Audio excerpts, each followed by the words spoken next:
Sahabat Bareka, saya barusan saja mengocok non-dairy cream. Padahal ini bukan satu-satunya krim dan masih ada krim yang lain. Misalnya juga ada krim yang disebut dairy cream. Secara sepintas hampir sama, tapi ternyata kedua-duanya ada perbedaan. Nah, apa perbedaannya? Akan saya jelaskan di video berikut ini. Sahabat Bareka, di dalam kegiatan usaha kuliner, ada berbagai produk yang membutuhkan pemakaian krim, baik sebagai bahan utama maupun sebagai bahan penunjang, misalnya pada topping dari makanan tersebut atau sebagai garnishing hiasan dari makanan tersebut. Di pasaran, saat ini ada dua jenis krim yang dibagi menurut asal bahan bakunya. Yang pertama yang disebut dengan dairy cream dan yang kedua adalah non-dairy cream.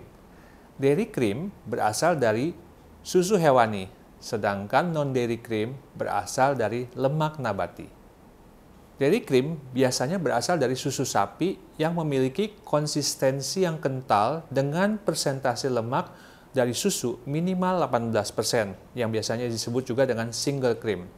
Dairy cream umumnya memiliki rasa yang tawar atau plain, namun kaya akan cita rasa yang gurih dari susu, serta tekstur yang lebih lembut. Beberapa dairy cream dengan tingkat lemak yang tinggi memiliki tekstur yang lebih rich atau creamy, sehingga cocok dibuat untuk aneka creamy dessert. Tipe dairy cream sangat perlu kondisi yang dingin untuk dikocok menjadi whipped cream, biasanya sekitar 2-4 derajat Celcius. Krim berbentuk sebagai gumpalan dari droplet lemak yang mengambang di atas susu yang belum dihomogenisasi. Nah, apa itu homogenisasi?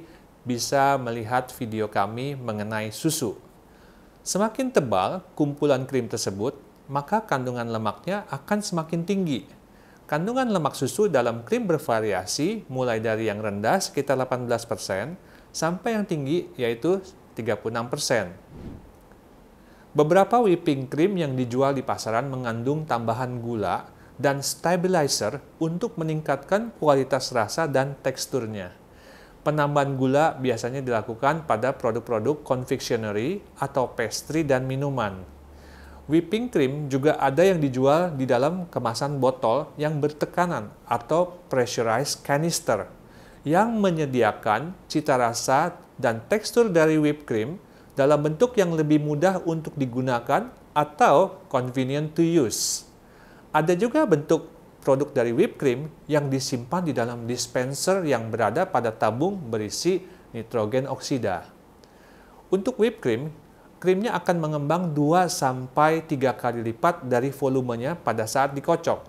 Kestabilan dari foam susu, terutama whipped cream, tergantung dari beberapa faktor, seperti kandungan lemak susu, kemudian suhu dari krim, usia dari krim, kandungan gula, alat yang digunakan untuk mengocok krim tersebut, dan waktu untuk pengocokan krim tersebut. Untuk kandungan lemak, makin tinggi kandungan lemak, maka krim akan menjadi lebih stabil. Partikel lemak padat akan membuat foam yang lebih kaku. Whipped cream yang lebih kental atau heavy lebih mudah dikocok daripada krim yang lebih rendah lemaknya. Namun, akan menggumpal dan berminyak ketika dikocok secara berlebihan. Keunggulan penggunaan krim yang lebih kental, misalnya 36-40%, akan mencegah pastry menjadi soggy atau kelihatan lembek basah ketika diisi dengan krim. Whipping cream dengan kadar lemak 30-36% akan menghasilkan krim yang lebih lembut, namun foamnya tidak terlalu stabil. Mengenai temperatur dan suhu, penting bagi kita untuk mendinginkan krim dan akan meningkatkan viskositas atau kekentalan krim dan kecenderungan untuk menjadi menggumpal. Untuk hasil terbaik, dinginkan krim, mangkok, dan pengocok pada suhu 7 derajat Celcius atau lebih rendah dan harus dilakukan 2 jam sebelum proses pengocokan. Krim yang dihangatkan pada suhu ruang atau sampai pada 10 derajat Celcius akan memiliki butiran lemak yang lebih tersebar meluas, sehingga akan mengurangi kemampuan dari krim tersebut untuk terkocok dengan baik, serta memiliki tekstur yang lebih lembut. mengenai usia daripada krim. Semakin lama usia krim, maka viskositas dan kemampuannya untuk membuat foam menjadi semakin lebih baik. Whipping cream harus berusia minimal 1 hari agar dapat menyerap udara yang diperlukan untuk meningkatkan volume yang optimal. Lalu berikutnya adalah mengenai gula. Gula dapat meningkatkan stabilitas dari whipped cream, namun harus ditambahkan secara bertahap menjelang akhir dari pengadukan krim tersebut. Jika ditambahkan di saat-saat awal pada saat pengocokan, maka akan menambah waktu pengocokan dan mengurangi volume krim serta kemampuan dari penggumpalan lemak. Untuk stabilitas yang lebih baik, maka gunakanlah gula bubuk daripada gula pasir, sehingga gula tersebut akan lebih mudah terurai di dalam krim. Penambahan gula biasanya dilakukan untuk produk-produk confectionery atau pastry dan minuman. Beberapa jenis dairy cream adalah sebagai berikut. Yang pertama yang sering kita kenal sebagai whipping cream. Nah, whipping cream ini memiliki 30-36% lemak susu. Ketika krim sudah dikocok, dapat digunakan sebagai topping dari cake atau untuk membuat mousse dari berbagai jenis dessert ataupun pastry. Yang kedua adalah double cream. Nah, double cream memiliki konsistensi yang lebih kental dibandingkan dengan whipping cream, dengan persentase lemak susu yang dapat mencapai sampai 48%. Lalu yang berikutnya yang ketiga adalah single cream, atau biasa disebut juga dengan light cream, atau bisa disebut juga dengan coffee cream. Nah, single cream mengandung 18% lemak susu. Jenis krim ini tidak bisa dikocok atau dimasak. Single cream biasanya ditambahkan pada kopi, makanya disebut juga dengan coffee cream sebagai coffee creamer, pada buah-buahan atau pada cereal. Berikutnya kita akan membahas jenis krim yang berbeda asal bahan bakunya, yaitu non-dairy cream. Nah, non-dairy cream merupakan krim yang terbuat dari lemak nabati. Dari segi rasa, biasanya non-dairy cream sudah memiliki rasa yang manis. Hasil kocokan dari non-dairy cream umumnya lebih kokoh ketika dijadikan whipped cream, sehingga cocok untuk dekorasi cake ataupun topping dari berbagai jenis minuman. Di pasaran Indonesia, non-dairy cream dapat ditemukan dalam dua bentuk, yaitu yang berupa bubuk dan berupa cairan. Krim nabati adalah dairy cream tiruan yang dibuat tanpa memakai bahan dari susu hewani dan dibuat secara khusus dengan menggiling material tumbuh-tumbuhan menjadi cairan yang kental dan kemudian ditambahkan dengan gums untuk mendapatkan sifat viskositas dan cita rasa krim yang mirip dengan dairy cream. Beberapa varian dari krim nabati adalah krim yang berasal dari kedelai, dari santan, krim dari kacang mede. Digunakan pada berbagai dessert topping dan berbagai makanan serta minuman. Beberapa produk krim sejenis biasanya mengandung campuran antara non-dairy cream dan bahan dari dairy. Topping whipped cream adalah busa lemak yang terbuat dari lemak nabati terhidrogenisasi sebagian, di mana pada saat dikocok, beberapa lemak terlepas dari gelembung-gelembung lemak.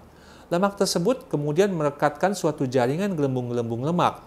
Udara akan terperangkap di dalam jaringan ini sehingga menciptakan busa atau foam. Produk ini berbeda dengan whipped cream yang dipakai pada dessert topping karena mengandung sangat sedikit sekali produk non-dairy.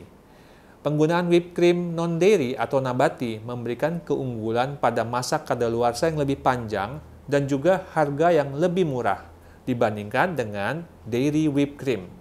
Selain itu juga penggunaan whipped cream yang non-dairy atau nabati dikarenakan tentunya adanya kebutuhan atau permintaan pasar dari para penganut pola makan vegan. Nah, produk ini biasanya memiliki rasa yang manis karena ada penambahan gula.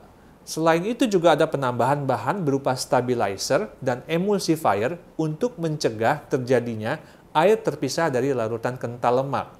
Berikutnya saya akan menjelaskan perbandingan krim yang dairy dan non-dairy dari sisi kelebihan dan kekurangannya.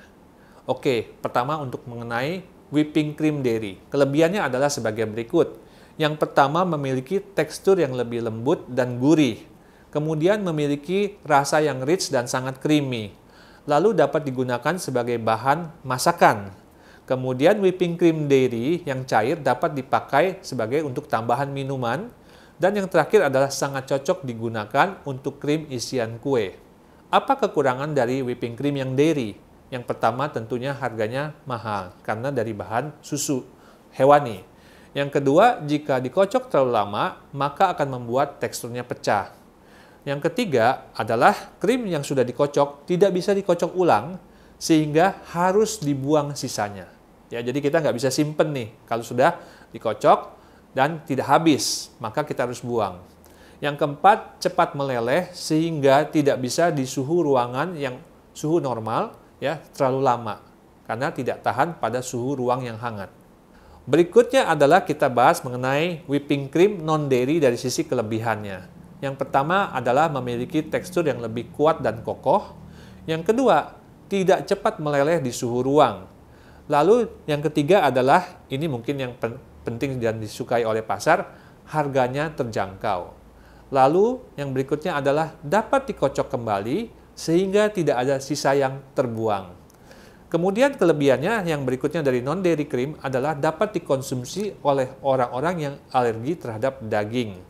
Kemudian lebih cepat mengembang, teksturnya tidak pecah saat dikocok, dan memiliki warna yang putih mengkilap. Namun demikian, non-dairy cream ada kekurangannya juga. Yang pertama adalah rasanya atau teksturnya tidak rich dan creamy. Berikutnya tidak bisa digunakan sebagai bahan masakan. Lalu yang ketiga adalah krim tersebut harus dalam keadaan dingin saat dikocok. Dan yang keempat hanya digunakan sebagai hiasan kue dan topping minuman. Sahabat Bareka, mungkin Anda sering mendengar istilah yang namanya soft peak, medium peak, dan firm peak pada proses pengocokan krim. Nah, saya akan menjelaskan apa maksud dari hal-hal tersebut atau istilah-istilah tersebut. Krim bisa dikocok sampai soft peak, medium peak, dan firm peak yang digunakan pada aplikasi untuk masakan atau makanan yang manis maupun yang gurih. Krim yang akan dikocok harus dingin, begitupun mangkok dan pengadukannya. Krim dan peralatan yang dingin membantu proses pengocokan menjadi lebih stabil dan mudah untuk dicampurkan dengan produk-produk lain yang ditambahkan di sana. Pertama, aduklah krim dengan kecepatan yang sedang dan stabil, bisa dengan tangan maupun dengan mixer. Jika krim sudah mulai menebal, tingkatkan kecepatan dan lanjutkan mengaduk hingga sesuai dengan kebutuhan. Yang pertama adalah soft peak. Krim memasuki tahapan soft peak ketika krim jatuh ke satu sisi di alat pengaduk ketika diangkat.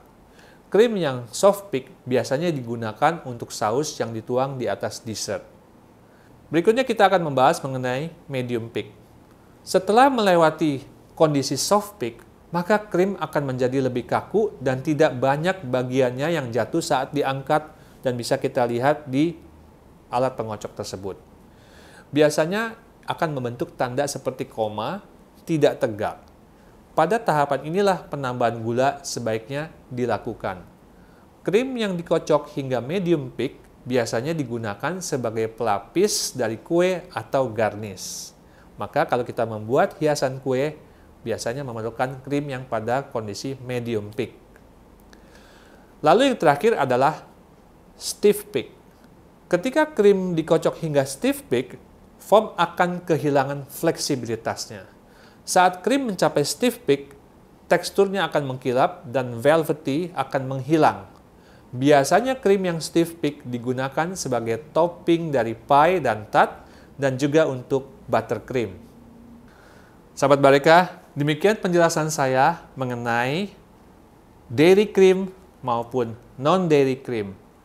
Mana yang akan Anda pilih tergantung dari kebutuhan Anda dan juga tergantung dari budget Anda.